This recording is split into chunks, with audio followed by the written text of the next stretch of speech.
heroes took to honing their expertise and preparing themselves for their deepest dive yet. Their final task before entering the Ebon Doors was to further clear the way at their backs. More narrow, natural corridors led to a dangerous, moldy slime and little reward for the danger therein. However, the final nook led them to an underground swamp, not unlike the fogfen that surrounded the gauntlet above. Within were massive bones of a defeated black dragon and valuable Aeon stones buried within the morass. Not much further beyond, they found what could only be the horde of a dragon, and with it, the familiar trembling of the caves came all around them.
What's up, listeners?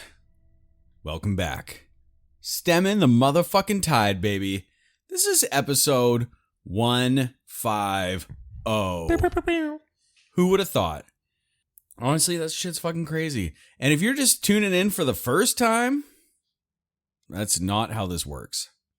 Go back. You doing numbers wrong. But if you've listened to every single episode and maybe skipped one or two because you slept through it, hey. It happens. What's up? Shout out. We're going to have a little trip down memory lane. Did I organize this? No. No. Did I tell them ahead of time? No. I'm just thinking. The year is 150. Where were you? What were you doing? Let's just talk about some favorite moments. Moments of the pod. Freeman, Barn, our illustrious GM. You want to kick us off? Ooh. What is a favorite moment that just jumps into your mind? Could be something that was said, done, something you did. I doubt it would make the list, but maybe. I mean, the French Librarian is one of my favorite things I've ever done. Off the cuff. Top 3. I go back and listen to it, and I can barely understand myself. And it makes me laugh. That was a good one. That was a good one. I was thinking about. I usually am thinking about character deaths, and the ceremony thereof or lack thereof. Especially when I listen to other podcasts, I always think about when there's an assumption that when a character goes down and dies, hits dying 4 or dying 5, that there's no opportunity to have that dying conversation. I think we should have more room for that. And the reason I thought about that was because of how significant I think Gilda's death was in the ceremony of it. There is an unceremoniousness to pretty much all of them, but that moment, like 1 or 2 rounds before, when Gilda was very seriously considering closing the door and staying in there with Volek and letting everyone run. She didn't do that, but still was the last bastion for the escape. If not as like deliberate in that moment of James like talking meta, and that has always stood out to me as a pretty big moment in this campaign. Mm-hmm. Absolutely beautiful. And Dunk Dog, you got a favorite moment or something funny, a little haha that you can think about? That time Physic closed the door? Is That was a good one. Or was it, didn't Gilda close that door? Someone closed the door. I don't know. Yeah, no, that's we've had a lot of laughs around here. I honestly can't pick like a specific fight, but I'm just kind of thinking of the vibes. We had a few moments where we just kind of would start blowing through fights, and I'm trying to like recall one specifically, but they kind of don't come to mind because of how easily we'd be blowing through fights. And just like those moments of like whipping through the dungeon, through a few fights in a row, and just like finding that team cohesion was some of the highlights for me going back. I don't moments spend of much momentum? time. Yeah. Good synergy, And, like, if you will. Mm-hmm. Oh yeah, I remember the one of them you're talking about where we literally just bullied Freeman into giving up in the combat midway. Like he literally just said, "I don't want to do this anymore. Get me out of here." It was Yeah, the room and, like, with the It was children the of room we Belcora. couldn't get out. Yeah, Lump just Yeah. sat there and just fucking nope. Just tripped everything, and then everything was rooted, and they just like they couldn't do anything. Just finish it. That's good. I love that. Cam. Okay, so I have a lot actually. Rough bamfing through the wall of force to Yeah, I knew you were gonna say Yep. that one. that Now that you're is Avian? that might be my favorite. Tulok kind of burying the lead of, is he gonna kill the prisoner or like cleanse affliction?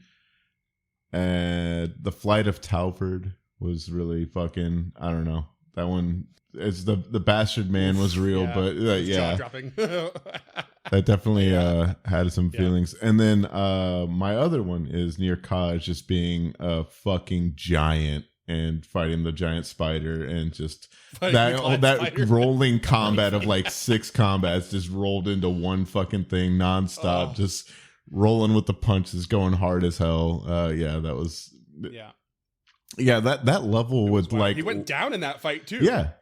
Like, Yeah, like huge Nick went down in the game. like that was such a crazy fight level. Like that level was just the farm was just nonstop, just bullshit. Like yeah.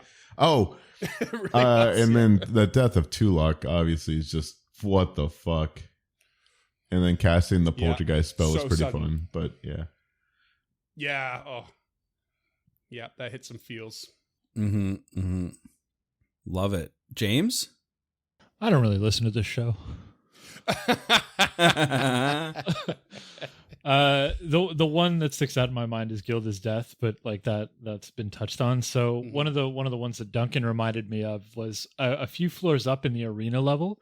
There was this guy in like a sauna who felt like he was just going to be this big player, the previous champion, Yeah. and we just wrecked him in like a round and a half. Like I think he got yeah. one attack off, and He took off I always running. really loved that.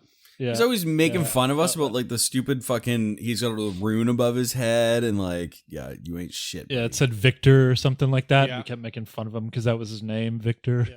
Yeah, that's right. You started Um, calling him Victor. Yeah, I forget what his actual name was, but yeah. Who cares? I like that we changed Morlabin's husband's name to Kevin. Yes.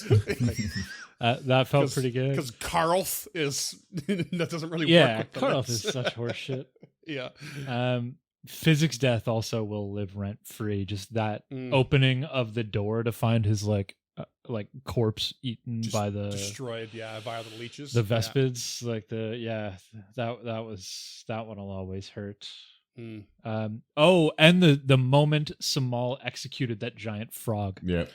First the level. Oh, Yeah, the Midflit the King. like king.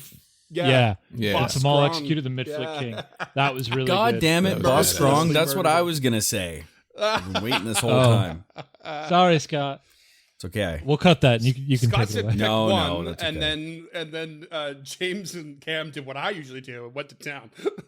Yeah. Yeah, I mean, Hey, it's knows what I'm bringing gonna it do. back, but Samal double tapping that guy instead of going for the information. I was just like, I think that if he hadn't done that, I don't think losing him would have been so painful. Because when Samal did that, I was just like, oh, this character is fucking sick. And then losing him so shortly after that was a real Yeah. big blow. He's not a good person. I think about character death so much, because I think, like, you're right. Like, there was such a badass moment. Like, Samal had badass moments in such a short time. A badass speech to Rin, absolutely murdered Boskrong without any remorse. Just old school badass came out of him, and then sudden shock value dead. And like, it was like just like physics death. It was like a horror movie moment. Like, it's so sudden, it's so brutal, and it's like, you see it happen in front of you, or you open that door and it is like this flash of trauma in front of your eyes, and it's so jarring. And those are, I think, That's our death of Boromir. Like, just changed the arc of the story. Hey, and Yeah, speaking of Sean Bean, I was about to say Ned Stark.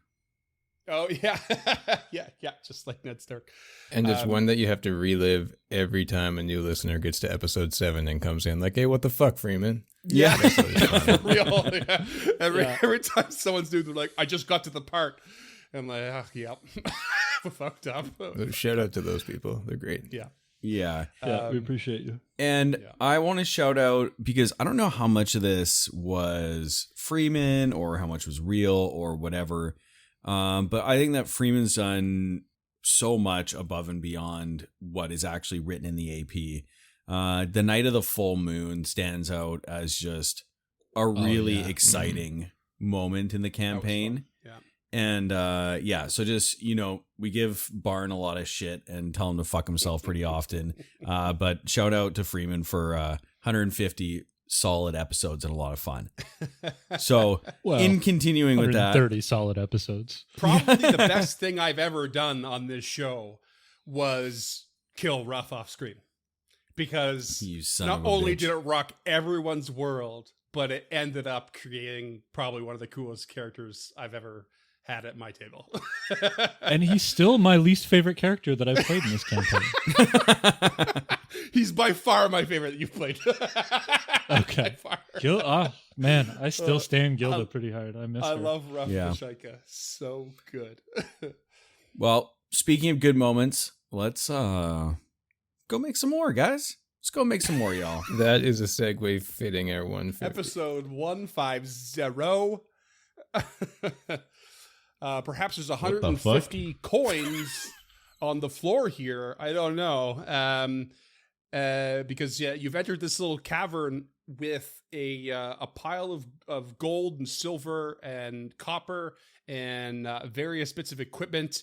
A venerable hoard, shall we say? As the cave starts, I said cave weird again. I did that last episode. Now it's canon. As the cave begins to shack, you are all put off your balance just slightly as the massive face of an adamantine dragon pulls out of the wall yet again. Just turn the token around. It looks like a giant bat stuck in the wall. Let's fix this a bit. Let's just go here. Here we go. Barrel peeked in first, but you see this big head like stick out of the wall, and this like hot breath like fill this small room.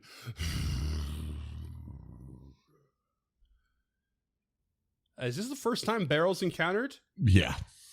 Yeah, Lump was there last time. Okay, Barrel, what do you do? Oh my god. Yeah, guys, I think your papa is over here. Do you want to come say hello to your papa? Papa. Oh, it's you. Oh, it's Did you get those cigarettes? All of the stores close so early in Otari. So this big dragon head pokes out of the wall. Barrel rushes near Kaj up to the front, and these glinting, small, beady eyes and this like massive rock and metal covered figure stare you down, Nick. Little Scion, you have finally come. I have, if somewhat inadvertently. Nice place you've got here. Pride from the wretched claws of a black dragon. Ask him if we can have it. I've sent word to my people that they should be joining you here before long, but this quest isn't over. Is there anything else you might offer us on our way? You seek more reward from your exemplar, with nary a suggestion of how your quest fares. Well, what do you think? How am I doing? What of this fearless ghost queen, of this wretched creature that occupies my caves? We found a way to her, but she poses a bigger danger than ever. Not just to these caves or this place, but she may destroy everything we know. And you walk in fear of what she may bring to this land. Do you walk in the same fear of what I bring? I walk ever in awe of your power. But I also walk with purpose. There is a threat right now. It threatens not just you or my people, or our people. Your power is great, and I just ask that maybe we may draw further upon it to extinguish this threat. Your flattery is met with your resolve. You will be great in your worship. You may partake only little from my hoard.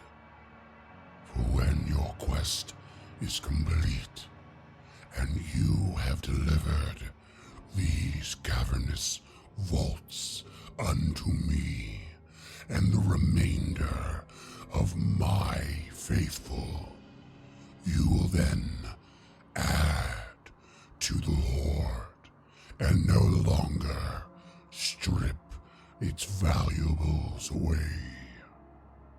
And a long clawed arm comes out of the wall and reaches into the pile of treasure and grasps a handful and reaches it out towards you, Nick, and it just away from the treasure drops it on the ground. And there's a bunch of coins in the grasp, or in the pile that it drops off.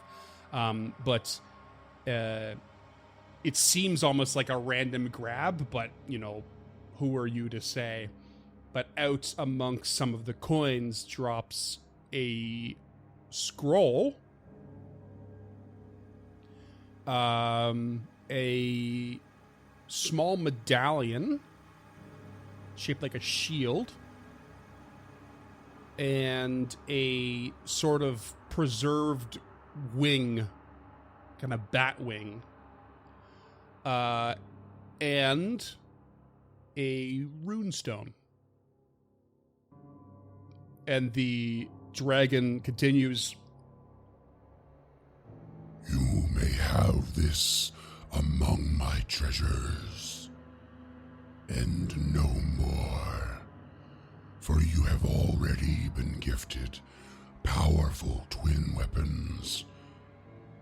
The next you report to me and enter my claimed domain, you will proffer me what I desire, or be slain upon the spot in which you stand.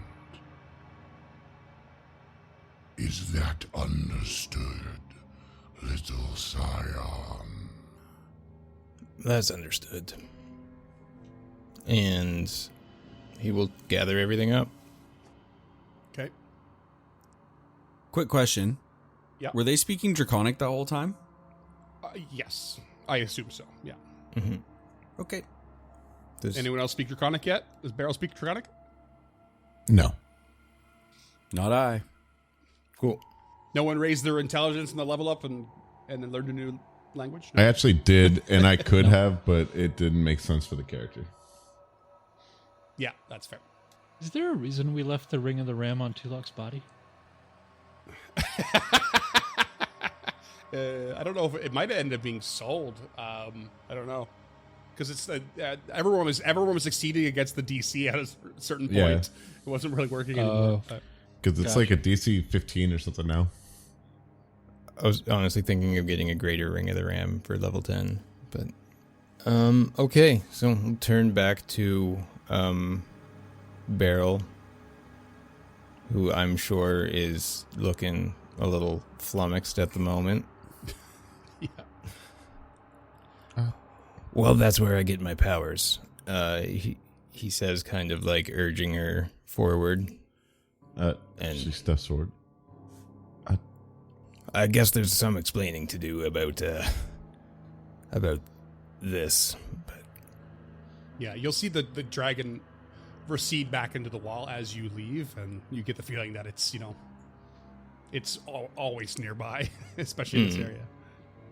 I'm going to add some basic coinage to your stash, by the way, just like Some gold. lunch money. few silver. Yeah, literally just some lunch money, yeah. So there were some runes and stuff to And look then at. we Little look at- walk around money. We could look at the items, if you want. But by all means, role play that out before we do.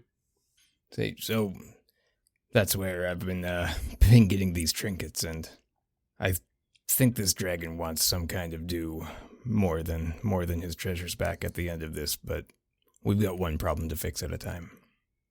Okay. And then he will proffer up the amulets and whatnot. Rune. There's 3 of them. Is it your wish, Nick, to be subservient to that dragon when we are finished? He says probably a little too loudly. Not having seen or understand how adamantine dragons work. Yeah. Given what we've seen down here, I'm not sure willingly being subservient to another is going to be good for anyone. But again, one problem at a time. Ruff will put his hand on Nick's shoulder. The only one in the party who's around the same height. And you are a good being, Nick, to take such a risk for the peoples of Otari and Absalom when you are not of them. This is the mark of a pure soul. Thank you, Raphael. The thanks is ours to bestow upon you, Nick. I don't know if Nick would reveal it or not, but it seems to have been implied by this dragon that it's taken this area from the other dragon, the one that you found dead, is very, very strongly inclined to claim this territory, as it were. How far that territory stretches is, you really can't say. Yeah. And I mean, Nick's little jibe of nice place you got here was kind of being like the glean of the power projection of this dragon seemed like, I'm sure it would still be a hell of a fight, but I don't think he's seeing the dragon with the same awe he did the first time it popped out of the wall. And Right. mixed with the sinister motives he sees coming in, and where his motivations have aligned to see, what's important to him.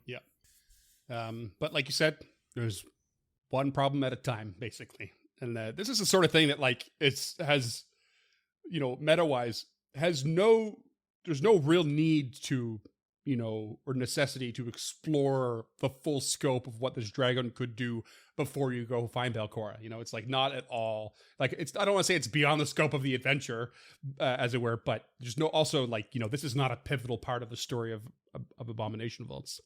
But it's a cool little personal anxiety, I think, that Nick can have and decide whether or not he can, explain it or extrapolate to his comrades. And I'm sure the rest are wondering, when a dragon's nearby a town, this close to a town, that's can be worrisome. But also, what do you know? Do you have something to worry about? You really don't know.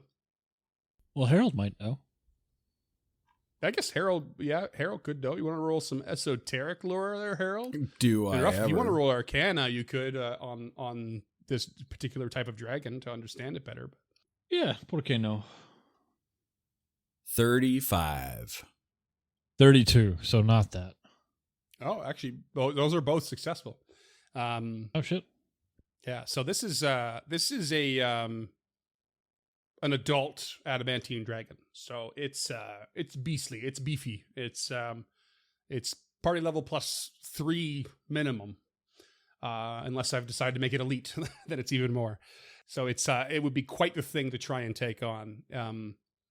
And it is a primal dragon. It is, earth based. It has a similar, breath weapon to Nirkaj. It's extremely sturdy. It's got all the trademarks of a dragon, like a draconic frenzy attack, which is devastating. It can swallow you whole. It can pick up rocks and toss them with great ease and efficiency.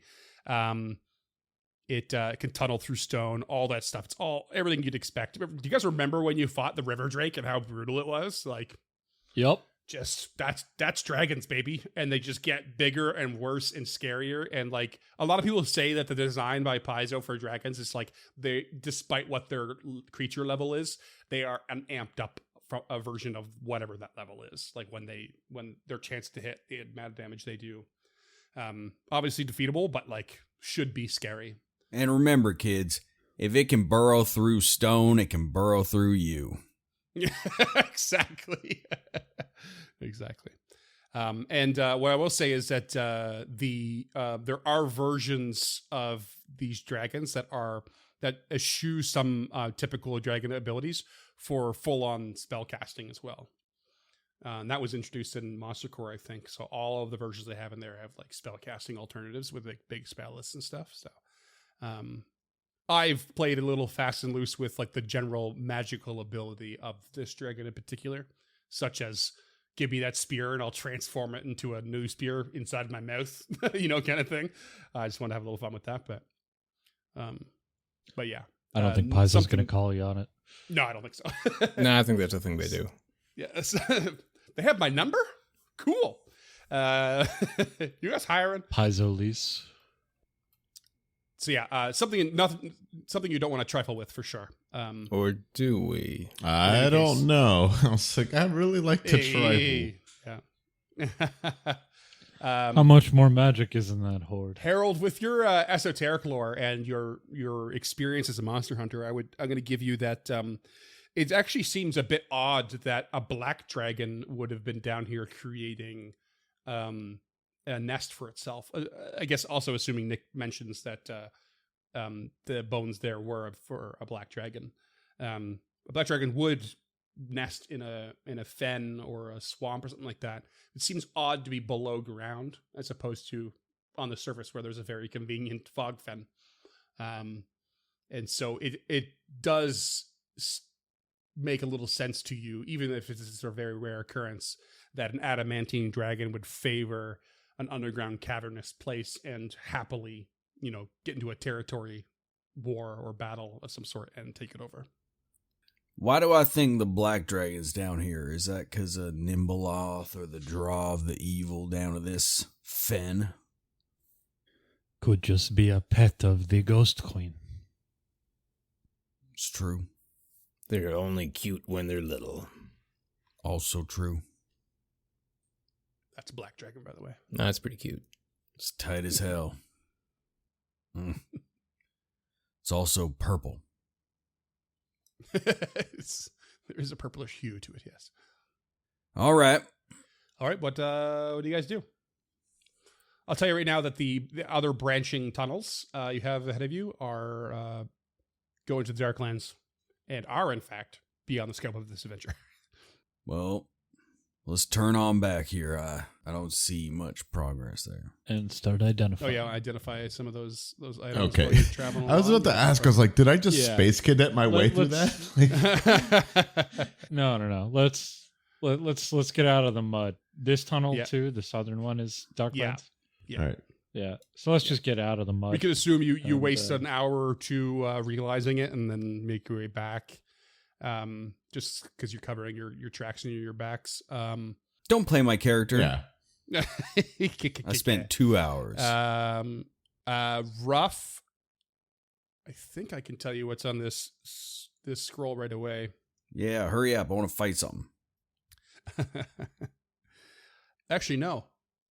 I can't. It's not in your tradition. I thought it was. May have been once upon a time. May have been once upon a time. So I have to roll to see what that one is. Otherwise, yeah, I've got this sort of like preserved batwing, a little iron medallion shaped like a shield, and a runestone. I rolled 37 on the runestone, 27 and 25 on the others. The iron medallion, it's called an iron medallion. It's a talisman. It's a level 10 talisman. You affix to your armor, and as a free action, when you attempt a will save against a fear effect, but you haven't rolled yet, you can activate it. And you need to be, you also need to be master proficiency in will saves or have the bravery class feature. So there's a few requirements on this. I'll throw it in the stash real quick. Basically, when you activate it, you gain a +2 status bonus against fear for 1 minute. On the triggering save, if the outcome of your roll is a failure, you get a success instead.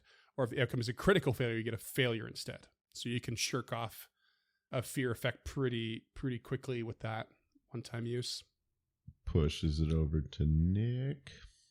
Is Nick? I think it's just me. isn't it? Bravery.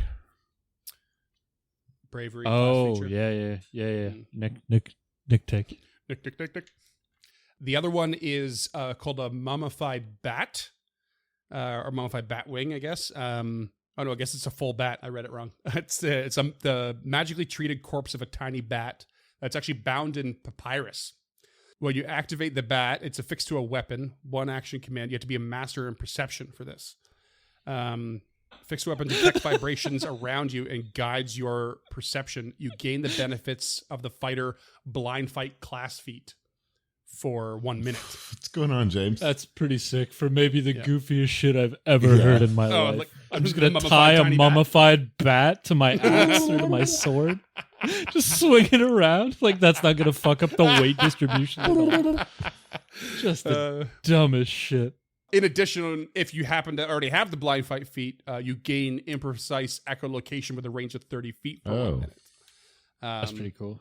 This makes creatures that you would be undetected by you because you can't see hidden instead of So it's pretty cool. So a couple of those in there. Someone want to roll on the scroll real quick? 37. It is a scroll of Spirit Blast, I am not familiar with that spell. which is divine and occult. Oh, neat. Sounds fun. Yeah. It's a 6th level spell, so it's 16d6 spirit damage. Yeah, God, it's, God bless. it's a pretty beefy attack. Yeah. Kushtaka I relic. don't remember the rules and trying to activate that when it's not on your spell lists or your spell tradition. But Trick magic item. Yeah. So I don't know if anyone has that or not, but I almost took that, but I took Tame Animal quite instead. valuable. I told Scoot to take it because, like, thaumaturge. Scroll thaumaturgy is actually a really Powerful. cool thing too. Yeah. It's like a thing you can get into. Yeah. But Scoot It's really had a good. better concept. Scoot just wanted to look in the mirror a bunch. That's Gaze way more Yeah, poignantly. and the talisman thing was just too much thinking. That's fair. Isn't that what you use? Talismans? Well, there's a talisman dabbler that gives you like talismans every day. You can pick like 2 or 3 or something. Oh, cool. Yeah, these are Talisman. implements. Anywho, And did we identify the rune? You did. rune for James. I'd be Rune for James. Perfectly honest, I don't have a specific rune for this, Oh, but other than that, I was planning for it to be a property rune. So You need to pick one and then lie to the audience. we can have fun with it instead. Pick one and then lie to the audience. Oh my god. It is a level 20 Mythic rune. like an impossible rune. Yeah. And it's got Ruff's name on it. What a coincidence. James is the one likely to use it, but anyone can throw out what they think would be good options, and we'll roll to see which one it is. Impossible seems pretty good to me. Yeah, I bet it does. What about Vorpal? How does that feel? Oh yeah, hang Vorpal, on, yeah, hold sure. on. Okay, we're gonna go ahead and level cap this. Oh, okay. Mythic Okay, striking. okay. You guys got a lot of really high level stuff in the last little bit. So let's. Keen would be pretty swell. I wouldn't say no to Keen. You wouldn't say no to a keen weapon. Yeah, Conducting. Keen's 13. Oh, we're not going that high. Sorry. Conducting suits the magus can channel energy through it. The weapon gains the resonant weapon trait. Except that when you conduct energy, the weapon deals an additional 1d8 of the selected type instead of one additional. Wait, maybe this is connected to something else. Because Invisibility Yeah, greater. I somewhat know this one. So the resonant weapon trait, gives you the conduct energy free action when wielding the resonant weapon. And the conduct energy action is the last action or spell this turn had the acid, cold, electricity, fire, or sonic trait. You can free action channel that damage type. Yeah. Into So when you your spell weapon, strike, you get an extra it's 1d8. very, very Magus-esque. Yeah. You could start kind of like changing up. Like you can have your arcane cascade damage one thing, and then your resonant weapon, conducting weapon can be something else. And you can kind of like spread it out. I got a cool We one. could just go impactful. We conduct. I think conducting is good. We can throw that in the pile. What'd you say? Impactful? Yeah. Which one's that? It's 10th level. Rune deals an additional 1d6 force damage. And on a crit, DC 27 or 5-foot push. Okay. Oh, force damage. Oh, yeah. Yeah. Oh, yeah. That's pretty good. Okay, we'll throw it in the pile, but everything's going to be lower level than that, though. Scott, you got one? Astral is pretty good. Okay, well, I'm tossing out one that's a level 9. You know? Okay, Something a little bit more manageable. Extending. Extending is a good one. Extending one. It's a 2 action. Extend your weapon, But it's a 60-foot reach. Yeah. 60 feet. Yeah, that's wild. You gain a possibility. You strike with the weapon, and you have a 60-foot feet for the strike. Okay, yeah. I could never combo it with spell strike, so like there's a pretty good built-in nerf to that one. Yeah, I was just thinking that it's a really tight action economy on that, so it's extremely useful. But yeah, you're not going to be able to combo it with like. But if you get your damage types up and stuff and varied, you could take advantage of that. So yeah, we can throw that in the pile. So we've got 3 in the pile: conducting, extending, and impactful. Dunk, do you have any ideas? I'm sure that if I did, they would only make the pool worse. So I'm just going to say okay. Right now the pool is really good. So Welcome to my exactly. party. I don't want to gotta muddy have a this shitty pool. one in there. Pontoon.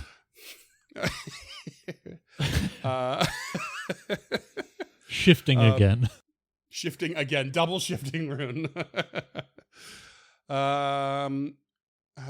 Pacifying? No, I wouldn't force that on you. I'll tell you what. Thematically, we'll add in a ghost touch rune. It's a way lower level, but it still could be very useful. Could we add in astral instead? Maybe. So astral has the ghost touch rune, but it also deals 1d6 spirit.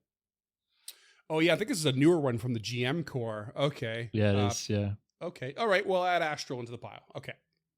Oh, it's a good pile. It's a real good pile. Yeah, that's a quality pile. Okay. One of these days I'll get a this pile. is exciting. I wish Tulok had bitter. You already played a pile as a character. Yeah, and I still never got anything in a pile. You got the joy of playing a lump. You put quite a few enemies into a pile. I did, but I'd say there were plenty of doggy piles. I think. I didn't know they piled shit that high. Okay, I'm gonna roll a d4. On a 1, you'll get the astral rune. Write this down, please. On a 2, you'll get the conducting rune. On a 3, you'll get the, what was the one Scott suggested? Extending. Extending rune. Extending. And then on a 4, you get whatever the other awesome one was. Impactful. Impactful. The one I want. Yeah, but now I don't want him to get the one that I got because it was immediately shitteth upon. No, for good it's, reason. it's good. still It's really very good. I just can't combo it with spell strike. Like that's Yeah. still amazing. It's still really good. Okay, got them written down? So I forgot them already. It's in the chat. I'm rolling publicly. Oh, it's in the chat. Thank you. And go. Conducting. Sick. It's wicked thematic. I'm pretty happy with that. You have a Sorry, rune stone for the James. conducting rune. No, it's cool. I got to read it. I wasn't listening. I was too busy looking at other runes. Okay. But I'm it's sure gonna it's make your life a little fantastic. more complicated, but you'll pick it up. It doesn't make Yeah. it more complicated. Literally, like as a free action, kind of already yeah, doing it. you basically just So- get to add an extra D8 of the selected type instead of 1 additional damage per die.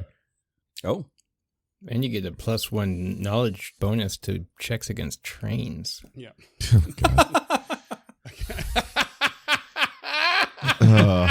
nice.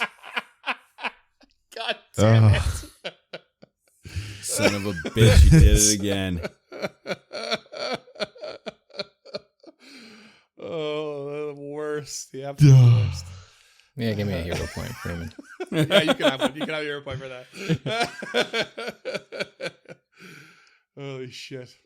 No, I won't get the 1d8. I will only get 1 because my weapon doesn't have the resonant trait already. So it'll just be 1 damage, 1 extra damage. No, because the weapon gains the resonant trait, except that when you conduct energy, the weapon deals an additional 1d8 of the select type instead of 1 additional damage per die.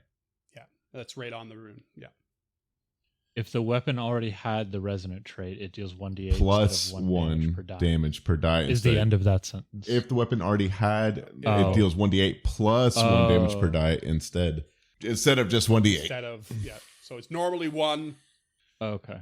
Resonant weapon gets 1 extra damage. The rune gives you 1d8, and if it already had resonant, you would do 1d8 plus 1. You'd combine Got it. instead of replacing. That's fucking complicated. But It's a little complicated. I'll pick it up when we can install it. Yeah.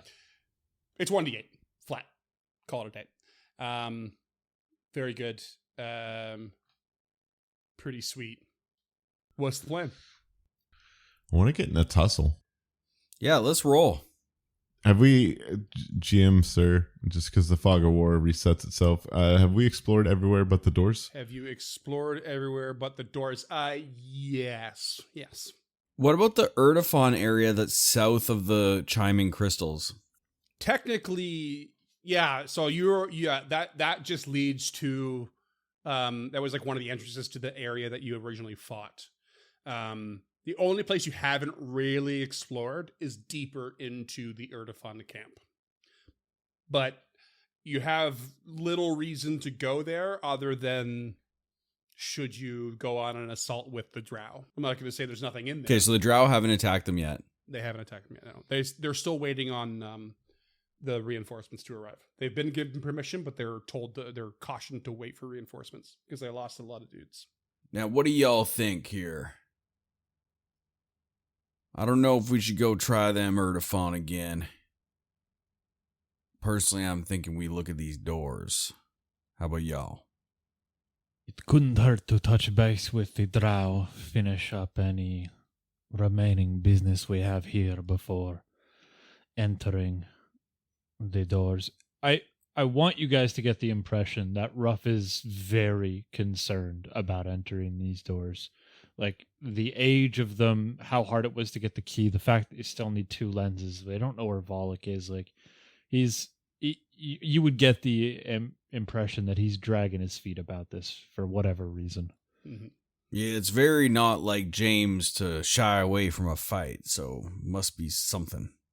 And I think it it stands out more because it wasn't all that long ago. It was less than a week ago that you talked to the drow, and the drow said we're still waiting for now. Keep going, but we're happy to have you, but also like don't worry about it. So you have touched base because you just had a bunch of downtime, right? You've touched based, and not adventured much since. So Harold takes a knee in front of Ruff. I understand your trepidation. You're worried about what's behind them doors. And so am I. But you look around at us and our companions here. We all got each other's backs. Am I right, Barrow? Am I right, Nick? We're in this together. Of course.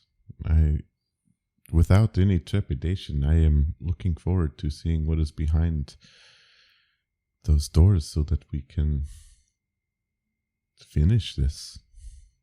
Just letting it rest on our minds will not make it any easier. And I know you know this, but she just kind of reaches down and pets Inoki. I am here to help in whatever way I can. I'm ready. I think we should all feel ready before we move forward, but I'm ready.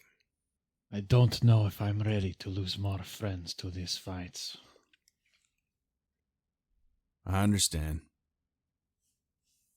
I'm a newcomer to this group, but we're gonna lose a whole lot more if we don't go through them doors and find out what's beneath us, beneath the town we love. You are right. And he'll pull out the giant nimbly key to the doors, I suppose. all right, so you head for the strange ebon doors.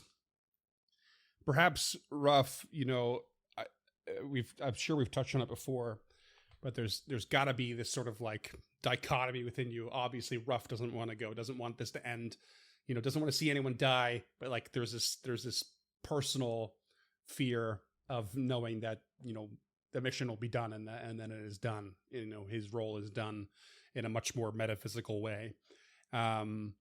But then there's also this lingering, like once you just recently got all that information from everyone's study at the library and everything that Morlebent told you.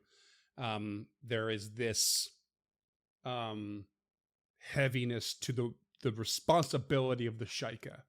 Like I said before, the Shaika's role is to try and guide everything to the best possible destructive end. And surely the oblivion of souls en masse at the hand of a dread god like Nimbalov is not that direction. And so it really needs to stop before that opportunity comes about. Yeah, you nailed it. He's feeling the pull for sure. Like every bone in his body is telling him that they need to open these doors. But yeah, Ruff as a being is thinks that this is the beginning of the end, and he's just starting to enjoy. I don't want to say life, but you get where I'm going with it, right? Yeah. Like, yeah, existence. He's found friends. He tried not to make friends. He just tried to be with these people and run this journey with them. But play the role, but yeah, it's not as easy as all that. Yeah, it's definitely not. So I like that idea because it makes the Shaika an imperfect vessel for the role that it has to, the important role that has to play. Yeah, I think it should be an imperfect vessel. Yeah, and I dig it. Also, need to make sure that you have time to do what you need to do because your notes said unfinished biz. So trying to figure out what that incognito thing meant. Don't overthink it. You go to the ebon doors and you produce the nimbly key, as you called it, and cracked me up. Yeah, so these ebon doors, these massive black and green stone doors with this complicated lock, no handles on the doors. The lock is an oxidized sort of bronze. You approach these doors made of some sort of ancient stone that it feels beyond recognition. I remember saying, I think, that you noted that this went back to the time of the Age of Serpents. Yep. You unlock the door? Yep. He'll insert the skull-shaped key, and with one last look over his shoulder, he'll turn it. Chunk chunk. It turns the tumblers in the lock, and the doors are free to be pushed open. I don't know why, but when Ruff said that he turns backward and looks, I just imagined Inoki just sitting there panting like a dog, just like completely lost in the sauce of what we're doing here. Love it. Ruff will push open one of the doors and step through the threshold. You step through the threshold and find yourself on a short but wide hallway that is has several alcoves with sort of statues, old jade-colored statues within.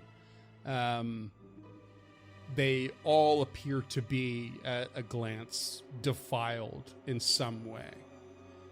You notice right away that stepping in here, the floor is like a similar color and texture to the doors, and it actually is really difficult to see the floor. It's difficult to see where the floor meets the wall, like that corner, that right angle that you would expect. It's hard to spot that. It's hard to see where everything connects. Even the light from your spell or a torch doesn't seem to reflect the most appropriate way to really show you the nooks and crannies and angles of this place. And it is off-putting, almost unbalancing for you to stride across this surface. Yeah. Yeah. Yeah. Yeah. So there's this color called like Black 2.0. It's blacker than Vanta Black. Mm-hmm. And they made a room of it.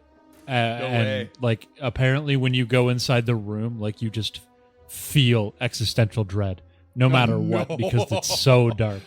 Oh, that's So crazy. that's kind of what I'm picturing is like it's sure. so dark. That's great.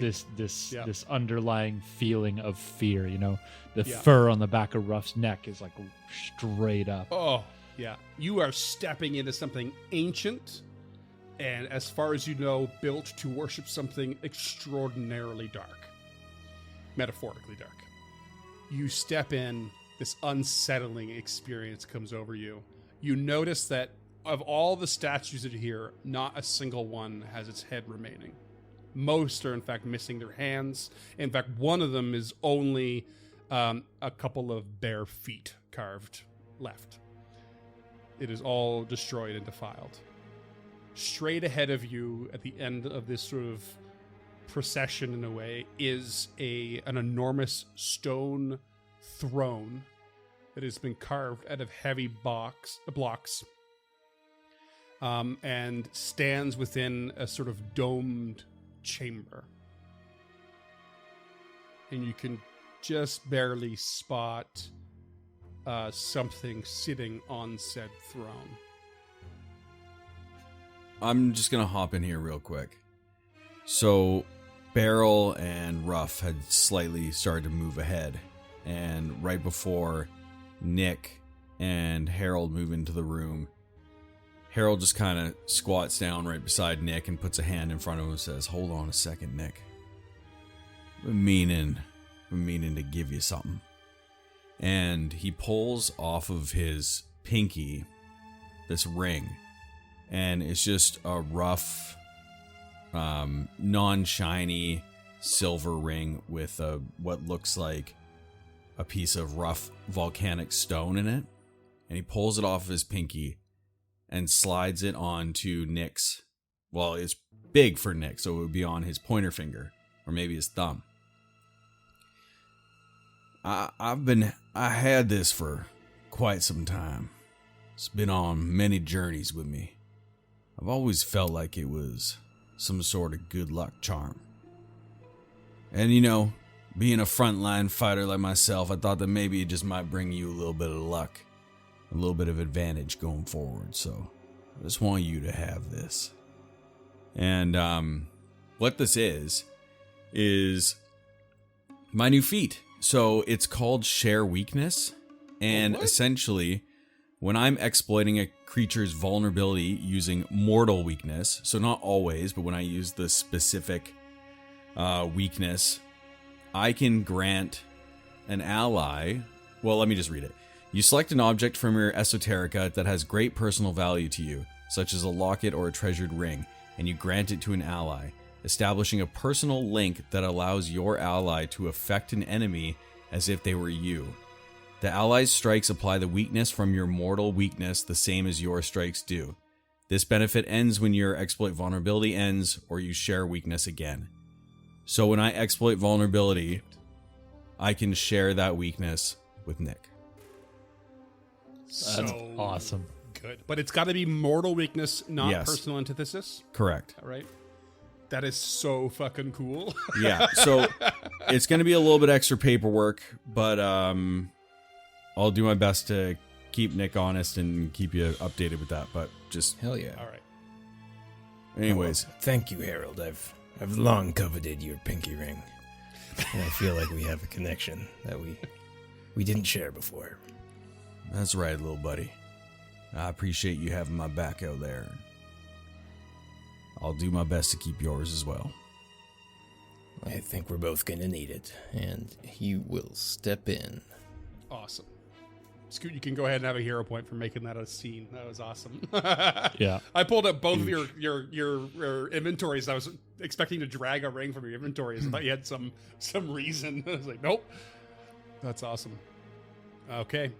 Stepping into this room and hall, everyone enters, and Ruff slowly taking the lead, stepping forward towards this stone throne. You see upon the throne a skeleton that appears to be it looks like it's like wrapped in not like totally wrapped up. It has like different little tassels and stuff on it. How do I describe this? Like little, there's like some bits of like fabric wrapped around its like legs and arms, but not like a full dress. And there's like a couple like kind of talisman like things. I'll show you. I might as well just show you a picture. It looks like this. Oh. You know who loved a tassel? Tulok. Yeah. Love a We good respect tassel. Yeah. Yeah.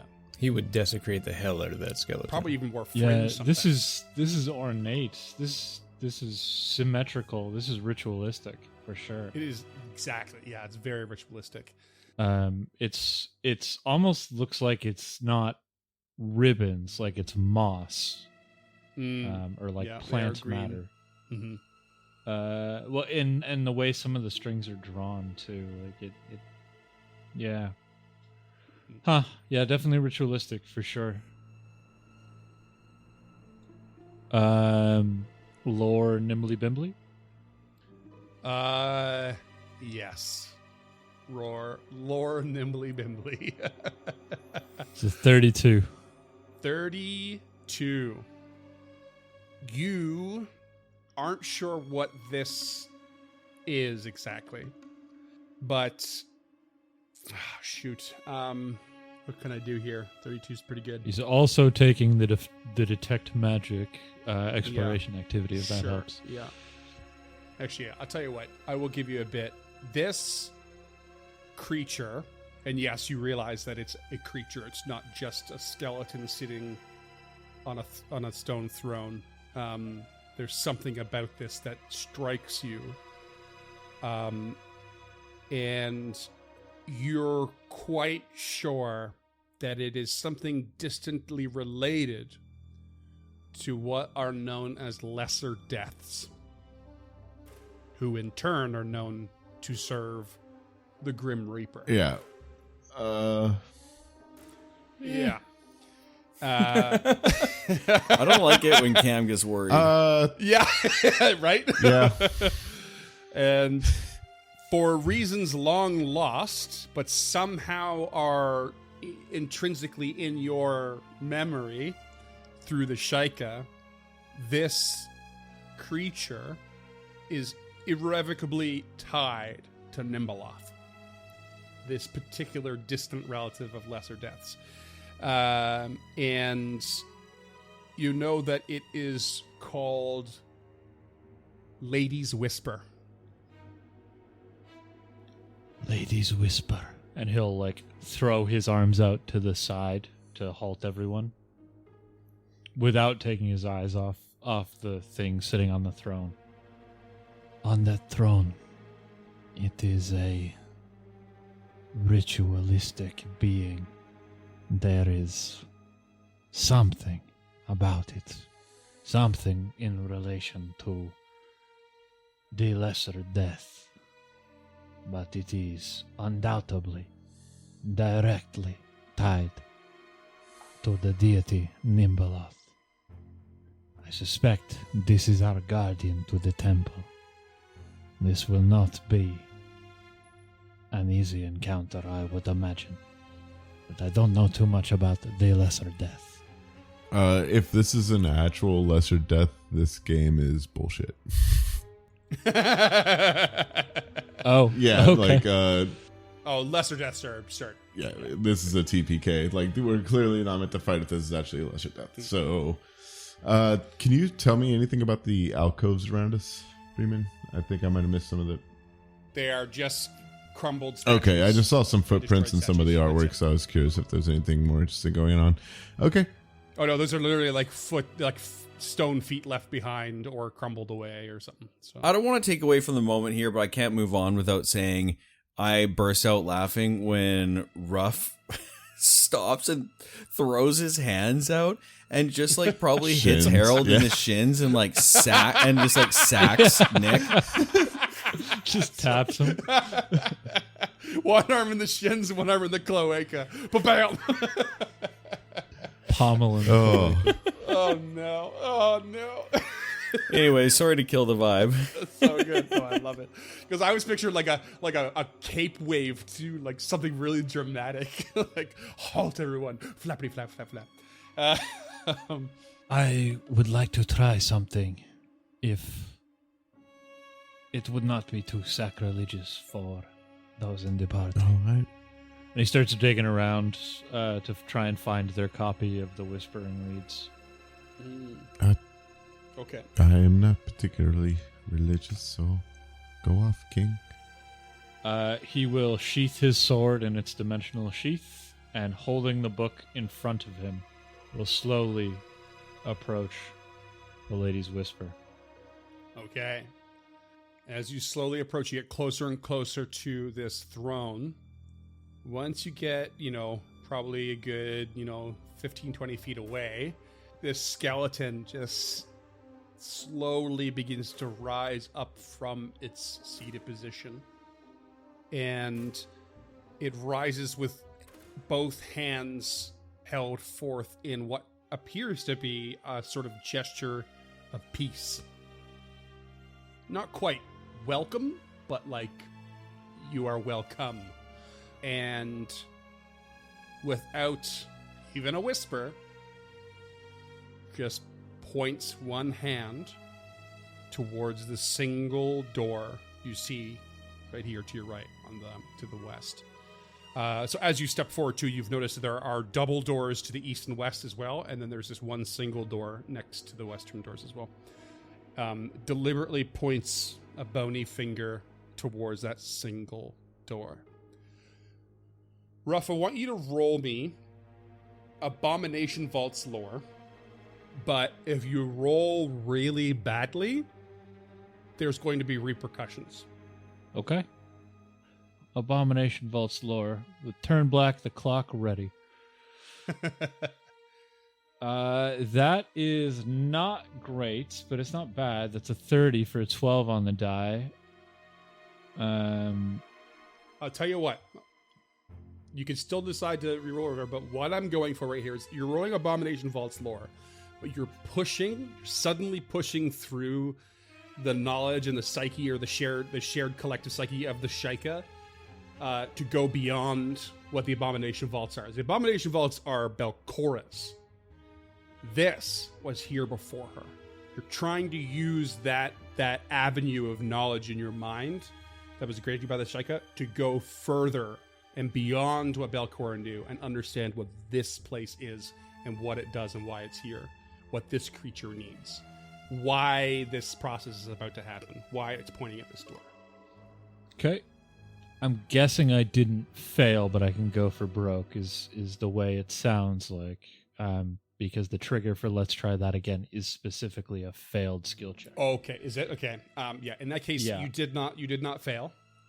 Yeah. So I'll just give you, unless you want to hero point it. Well, what do y'all think? Should I pop a hero point? Like 12 on the dice is not bad. I don't think I'm going to roll too much better. If hero points didn't mean you had to take lower, like if you rolled a nat 1 next turn, now you've fucked the pooch. So Right. No, you really fucked it. take your success, pat yourself on the back, and I would just keep it pushing. And hope you get a crit success on the next one, because I will have more of these for you. Okay. Yeah, let's roll with the 12 for a total of 30. Okay. So you suddenly realize that where you've just walked into is a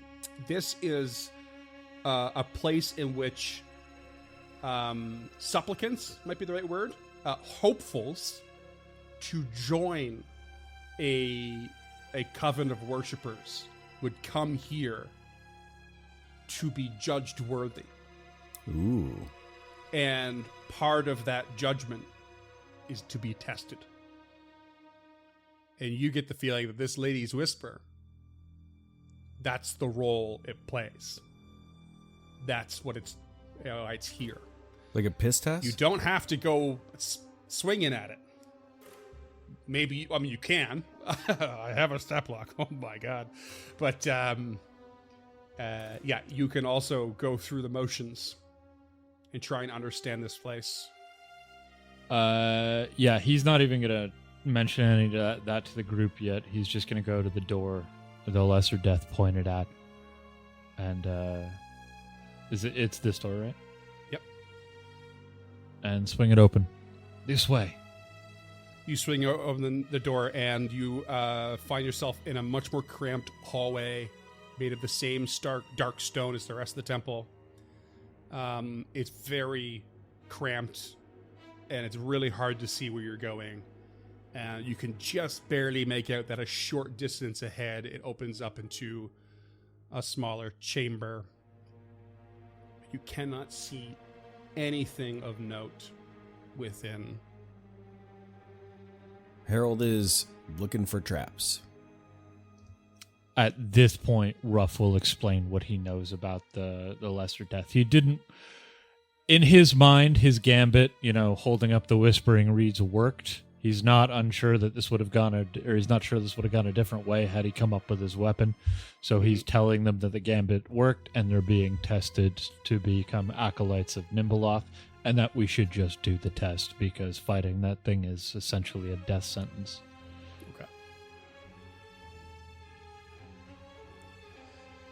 Okay. Okay, so you step through this hallway. You're heading towards this small chamber that it opens up into.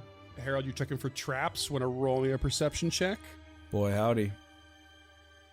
Yuck. 22. It's hard to see in here. It's really hard to see. Anyone else taking any other actions as you walk through? Nick scouting. Ruff is keeping that detect magic going. Okay. You detect magic. Kind of all around this chamber, actually, Ruff. Is it the stone itself? I feel like we ruled that out already when we were at the doors. No, it doesn't seem to be the stone itself. Beryl? I was just swapping between Ray's shield and seeking. Okay. Do you want to roll me a perception check? As I'll, well, then? I'll throw you one. 37? Beryl, you instinctually call out at the back for everyone to stop. Hold. I don't like the look of that. What? Wow, what the Everyone looking around like, look of what? Look of what? What the hell? And Ruff, you stop just in time to feel the tips of your toes go over an edge Oh God. that goes deep, deep down. You can't see it. You absolutely cannot see it. But something hit the light or the stone or something in such a way that Beryl caught it with her greater dark vision, and Dwarf. you realize that you are on the cusp of a bottomless pit, a magical trap. Ruff was one bean away from flying.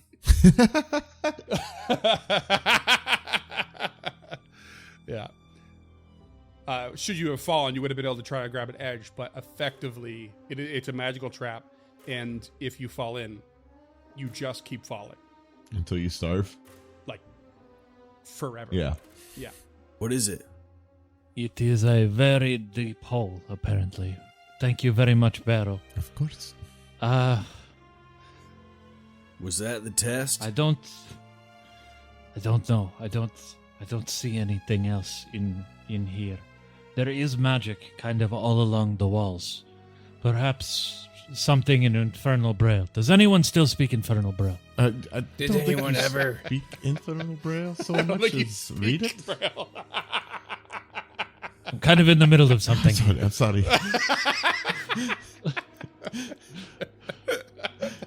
So he'll find the spot that's emanating magic closest to him and just start touching shit. It's the whole pit, the whole thing. Oh, That's- that's the pit. That's Okay. how you know it's bottomless. It's magical in nature. Yeah. Maybe it's like that library in Absalom, and he just shoves. Inoki down the hole. See ya. I keep picturing Temple of Doom with the Leap of Faith. Oh yeah. No, that was Or not Temple of Doom, Last Crusade. Last Crusade. Well, You got any dust? you got a coin? I do actually have dust. Here, yeah, take a coin. Just dump your dust. Beryl's just gonna disappearance on grab it. Whatever it's hiding disappears. Beryl's gonna grab a copper coin and cast light on it and toss it down the hole. And just see what happens. And down it goes. Vanishes really quickly. No sound. Okay, it even affects inanimate objects. This is a very, very powerful spell. We should go back, perhaps. I think. Beryl's just like poking her head out of the. Yeah, this is the right way. Just like looking over at the lesser death. I'll go towards the nothing. One might assume that discovering this and not falling in is a test passed. Yeah. That's where Ruff is right now, but Yeah. he's yeah. I think for the sake of what I'm making Ruff do here with his Abomination of Valslore, I'd say you make that assumption pretty safely. Harold steps out and looks at the whispering death or whatever and says, "A good one." It's standing there like away from the throne now, waiting for you all to kind of pile out by the door. It just stands there idle and silent and still. And then just points a hand at the nearest double doors. Is that 2 doors down there or those double doors? Don't you start with me, Scott. Because we went through double doors to get here. Yeah, you've gone through many double doors in this adventure. I don't know why I have to keep reminding you. So which way is it? Yeah, the nearest one's it's right there. Nearest to whom? And Harold opens one. To you. Nearest to the farther end of the room. Rattled by the door talk, Harold just opens one. There's never been one for a threshold. Really. My threshold for thresholds is getting fucked. Don't ever show him Zarmavdian's book, The Thresholds of Truth. It'll really rattle his cage. Okay, so you head over to the other double doors, crack them open. They lead into a hallway that turns to the south and opens to another chamber. This time it's a sort of almost octagonal chamber, and the room is filled with foul smelling of a swamp and there are weeds and everything growing all over the walls along this hallway and in the chamber. Ruff, roll me an Abomination Vaults lore. A-bomb, you say. 34. 34. You feel like this is a room in which those who wanted to go through this sort of initiation process, they might have been sent here if they were found wanting by the Lady's Whisper, which seems counterintuitive or counter to what you seem to have just exceeded a test. Why would you be sent here? Maybe there's more to it. We'll step into the room. Step into the room. You can see that there's like little sort of pools of fetid water on either side of the room where a lot of the vegetation is growing, little blighted lily pads and stuff, and the smell is pretty rank, but not enough to make you keel over. No sickened conditions today. And kind of looking around this room, roll me a perception check. That's another 34. Jeez. Natural 20 for a 39. You're doing all right. Oh boy! My dice finally showed up. I got a 29, so I'll shut up. Okay, good job.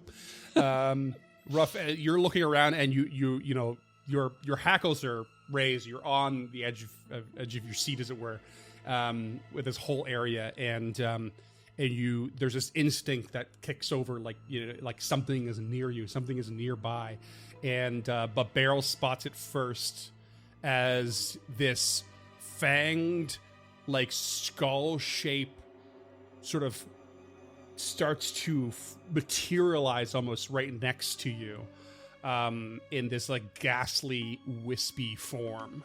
It looks a little something like that. Was that a saber-toothed will-o-wisp? Yeah, we never learned about this wisp. Yeah, it's like a baboon skull. You sure? Why did didn't. we stop doing And that? this thing just like suddenly appears next to Ruff, and there is this like dread flickering light that illuminates this room in a way that your other lights just can't seem to do. And that's what we're going to call it. Boo! Oh. Happy 150, you scumbag barn. Yeah. Welcome to the temple and chapter 10.